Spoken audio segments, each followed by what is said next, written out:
is CGTN, China Global Television Network. This morning, I convened and chaired a meeting of our National Security Council, and I want to say this: we will seek out every person that was involved in the funding, planning, and execution of this heinous act. We will pursue relentlessly wherever they will be until they are held to account. Kenya is on high alert in its fight against terrorism. This week saw armed gunmen storm the Dusit hotel complex at 14th Riverside Drive in Nairobi, engaging security agencies in a 19-hour ordeal that sparked comparisons to the Westgate Mall terrorist attack in 2013. Now, up to 700 people were rescued in a multi-agency operation, as another 21 victims are reported to have lost their lives. In the wake of this week's incident at the heart of Kenyan soil, attention has been redrawn to the East African country's ongoing battle against terrorism. So what is the status of Kenya's war on terrorism? And what other lessons can be learned from the recent attacks here in Nairobi? I'm Beatrice Marshall. Welcome to Talk Africa.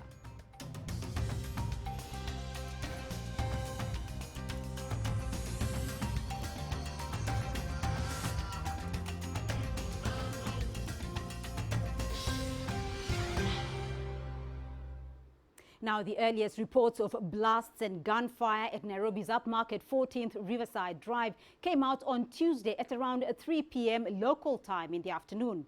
First responders, including licensed armed civilians and security agencies, were at the scene within minutes. CGTN teams were also on the ground to capture the then developing situation. Tulisha Balala takes us back to the events of that Tuesday evening and the days that followed at the Dusit D2 complex.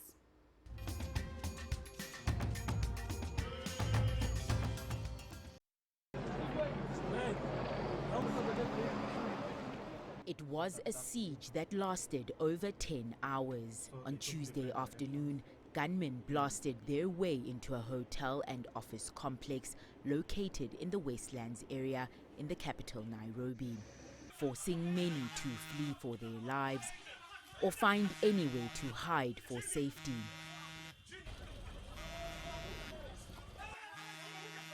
By Wednesday morning, 14 civilians had been confirmed dead, and the terrorists taken out by Kenyan security forces.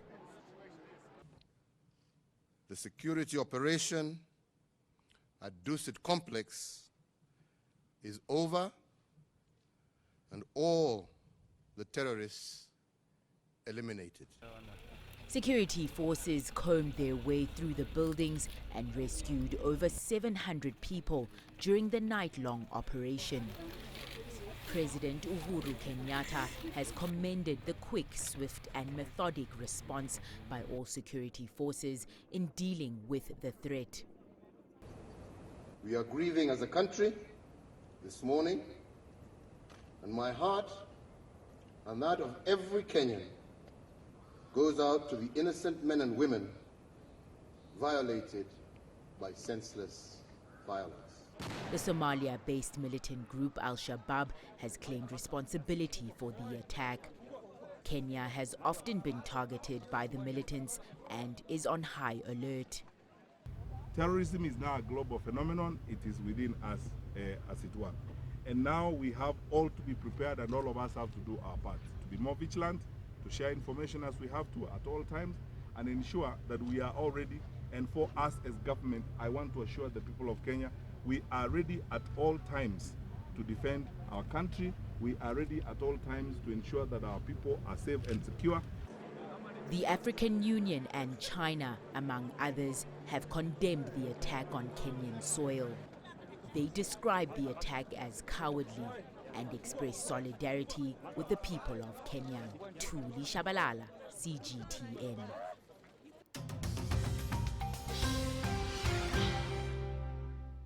And to help us delve into the complexities of Kenya's fight against terrorism, I'm now joined in studio by Dr. Mustafa Yusuf Ali. He's the co-founder and chairman of the International Institute for Strategic Studies and a conflict resolutions expert. Also with me in studio, Mr. Abdullahi Abdile, a researcher with the International Crisis Group. His research interests focus on the security situations in Somalia and Kenya. Gentlemen, thank you both for joining us on Talk Africa today. Let's start off with what President Kenyatta has said. He has vowed to deal ruthlessly with those who planned and executed this heinous act. But in many ways, though, the Dusit attack mirrored the Westgate one in terms of the way the militants, stormed into Dusit 2. What are your observations? Did you think this could happen so soon after that? Yeah, this is the way the terrorists are now operating, the way they operated during the Westgate attack, the kind of targets that they are looking for at Dusit, and of course we need to expect that these are the kind of attacks that they will be planning to do. But if you look carefully, I think the security agencies are now on top of their game. The Dusit attack, the way the response was swift, overwhelming, meant that the terrorists were did not have the time, rather they were denied the time and space with which they wanted to have a higher level of lethality and kill as many people as possible. We'll get to that in a moment, but Mr. Abdullahi, let me get your thoughts because you follow the developments in Somalia very closely. Why are you surprised at all that this happened again in the heart of Nairobi? Of course, the choice was similar to the Westgate attack. They chose upscale Westlands, which is home to so many Western embassies and luxury hotels. Remember, Westgate got them a lot of attention, and it was a big propaganda coup for Al-Shabab. For Kenya, Westgate was its 9/11 basically. But then, as Mustafa mentioned, the Dusit attack was completely different. As much as they did something, the success was limited. Right. Let's just talk about that notion of limited success. But 21 people here lost their lives. So talk us through these emerging scenarios of terrorism now. Yeah. Beatrice, terrorists target the mind. And so the people that they actually kill is secondary. And 21 is a very high number still. It could have been higher had the security agencies not responded swiftly and overwhelmingly. And this is the way the terrorist groups operate world over. What they want to achieve is fear, create a sense of despondency amongst population, and we, of course, we shouldn't allow them to achieve this particular goal of creating fear and despondency. If we are to look at the way the security forces moved in swiftly, right. The insertion by the police that denied, within minutes, that denied the terrorists the time and space with which they wanted to achieve very high level of lethality to kill as many people. Well, that tells you a lot about the lessons learned by the security agencies from 2013 when they attacked the Westgate to today. They were better coordinated, the interagency coordination. We could see that the command and control center was established immediately, within actually minutes, right there at Dusit Hotel, at the lobby of the Dusit Hotel, and manned by the Deputy Inspector General of Police, and the National Security Advisory Council was receiving information from that command and control center, which was then channeling the information to the National Security Council. So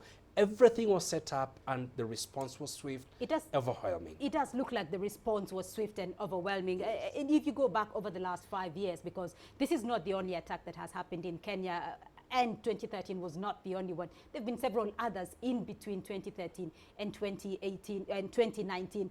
the lessons that have been learned since that 2013 attack to ensure that this time around the response was very swift? Yeah, after 2013 we had the Garissa, the Mpeketoni attack, and then we had the Garissa attack, major attacks. But there have been about 242 attacks by Al-Shabab actually in Kenya, or targeting Kenyans in Somalia and in Kenya, meaning that Al-Shabab is still trying to, create fear, to terrorize.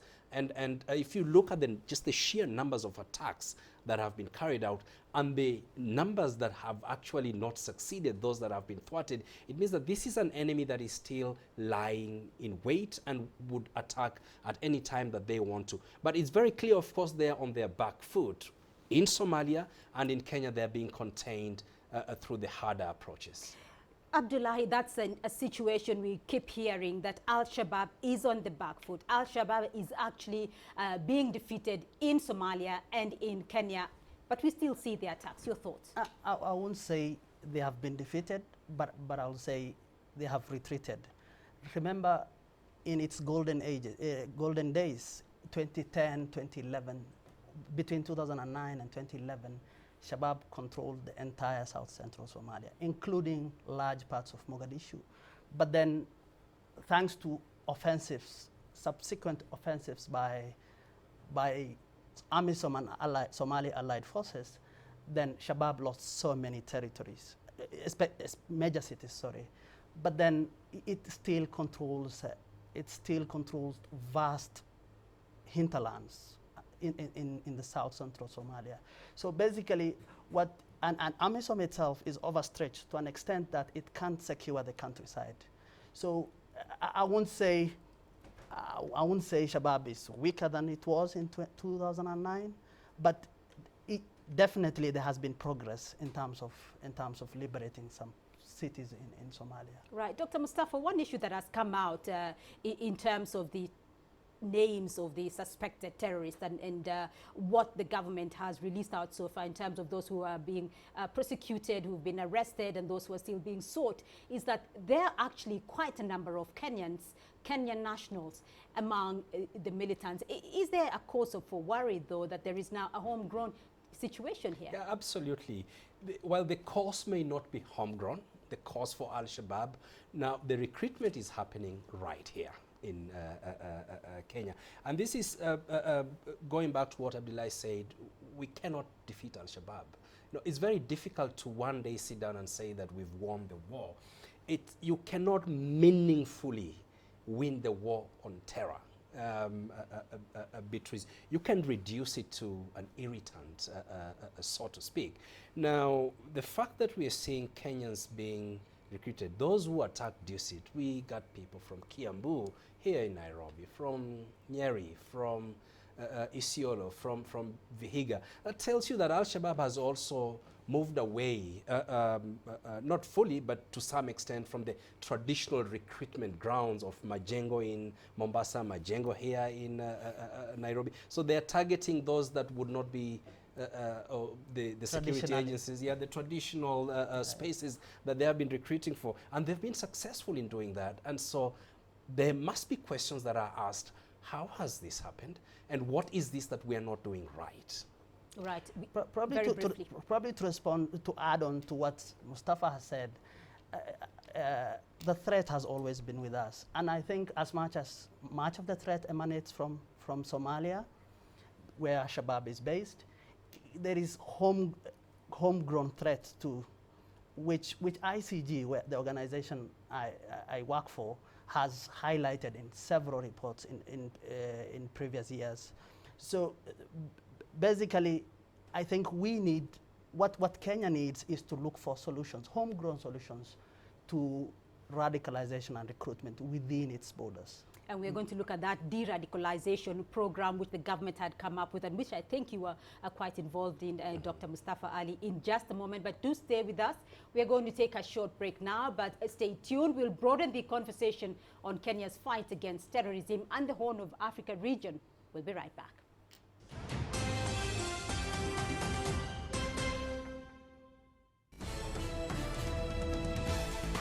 China Global Television Network. From broadcast centers in Beijing, Washington, and Nairobi. A unique global perspective. 6 channels and a video content service. News when you want it and where you want it. On TV screens, websites, mobile platforms, and social media. CGTN. See the difference.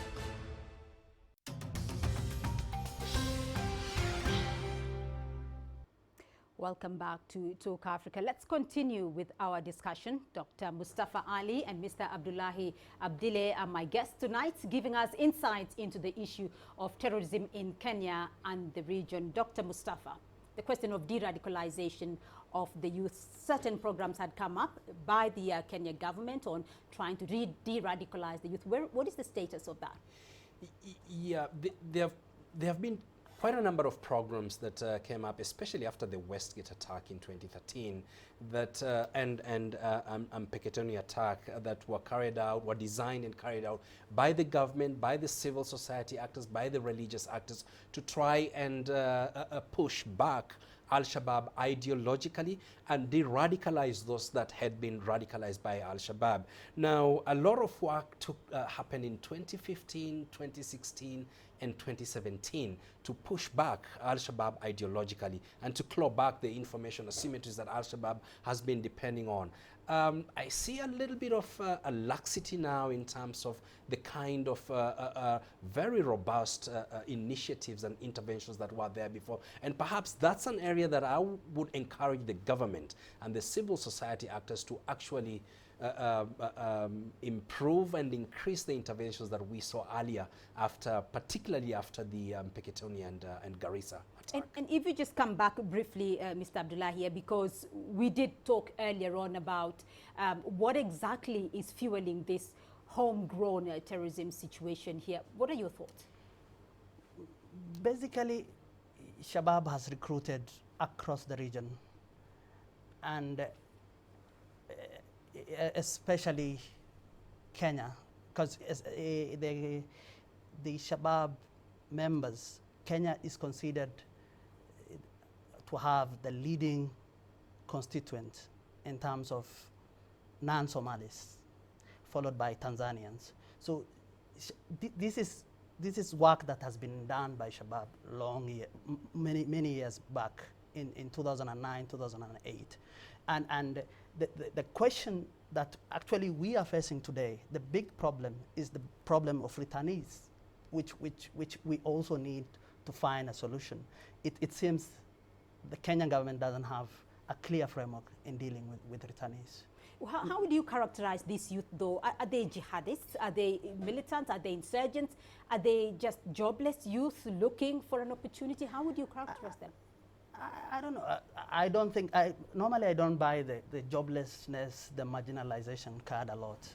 But then, because Shabab has recruited across all the stratas of society. But then, of course, there is the push and pull factors. So with being without a job or something like that can be a push factor.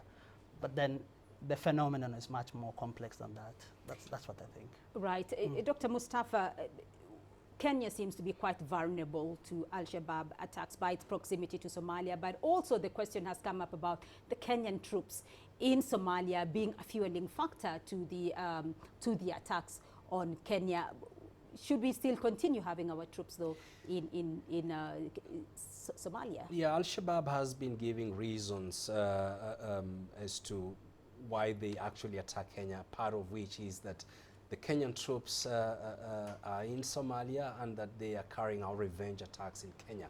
They claim that the Kenyan troops are killing Somalis, and that's why they are here in the country to respond to that.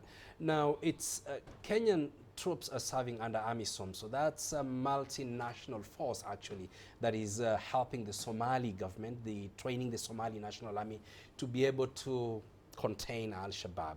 I do not think that the Somali National Army at this stage is able to contain Al-Shabaab. Al-Shabaab, as Abdullahi said, is still very active in the countryside. In fact, the 22,000 troops from AMISOM are basically in the built-up areas. The Somali National Army, the same, I think. They are basically in the built-up areas, leaving Al-Shabab to continue to terrorize the Somalis in the rural areas. Now, what Kenya needs to do and what AMISOM needs to do is to recalibrate its strategy in Somalia. I don't think they should leave. I don't think Kenya at this point should leave. And if Kenya leaves at this point, exits Somalia, then that will be a major win for Al-Shabaab. It will be catastrophic, yeah. I think. The moment AMISOM leaves, I believe Shabab will take over the country in a matter of days. So the problem is, of course, AMISOM has an exit strategy, but then again, it can't exit at this stage because the Somalia National Army is not ready at all. So for them to leave, the Somalia National Army has to be ready and to take care of the country. Right. I do want to get you. Beatrice, there's a key point here.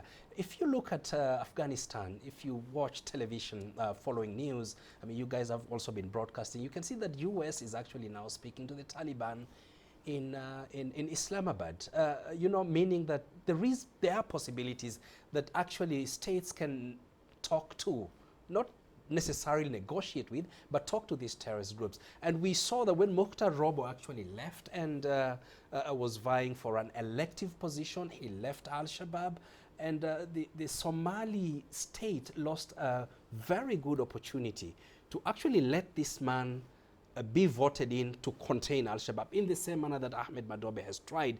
If key members of Al-Shabaab would see that they can actually participate and engage the Somalis on a political platform without violence, that is something that can move can move towards a resolution of the problem.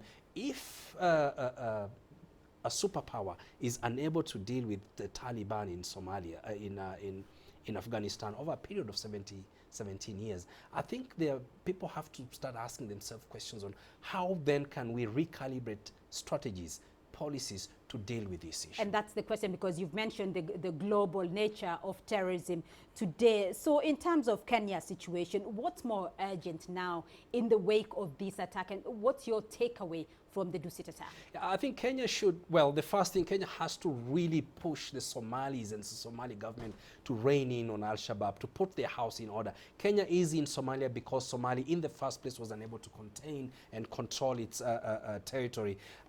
In Kenya, the improved coordination, interagency engagements that the security agencies have been working on and improving over the years, they need to continue doing that and perfect the response to terrorism like what happened at Dusit. Now, on the softer approaches, Beatrice, the CVE work, the countering violent extremism work, ideological pushback, this is something that the country has to look at very carefully and restart this kind of programs, or empower those organizations that have been carrying out those other programs before to be much more robust and to move forward to push back Al-Shabaab ideologically. Mr. Abdile. On what?